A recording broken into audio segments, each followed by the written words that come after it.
Beaucoup de sincérité dans le discours du chef de l'État congolais durant les meetings donnés jusqu'ici. Il reconnaît la complexité de la situation actuelle en parlant de la situation économique dans laquelle se retrouve le pays aujourd'hui.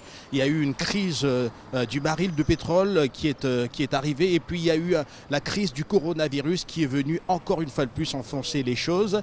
Et aujourd'hui, le président qui promet de redresser très rapidement la barre si les Congolais lui accordaient à nouveau leur confiance. Le chef de l'État sortant aussi qui reconnaît qu'il y a eu énormément de pertes en devises dues à l'inexploitation du secteur agricole. L'autosuffisance alimentaire n'a pas été garantie du tout.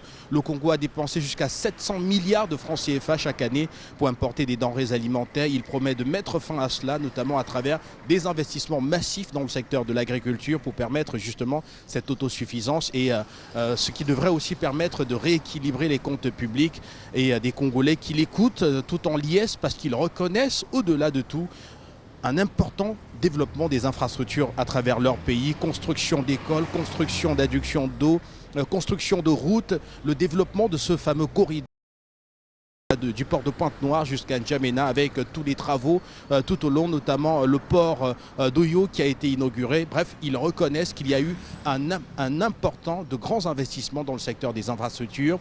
Et aujourd'hui, certains n'attendent plus que le chef de l'État congolais dans un nouveau mandat qui devrait lui permettre donc de redresser la barre du côté justement de la remise à niveau des comptes publics et de l'agriculture. Et cette classe moyenne également qu'il promet au passage, dont le développement devrait être une très très grande priorité de ce nouveau mandat qu'il demande à ses compatriotes.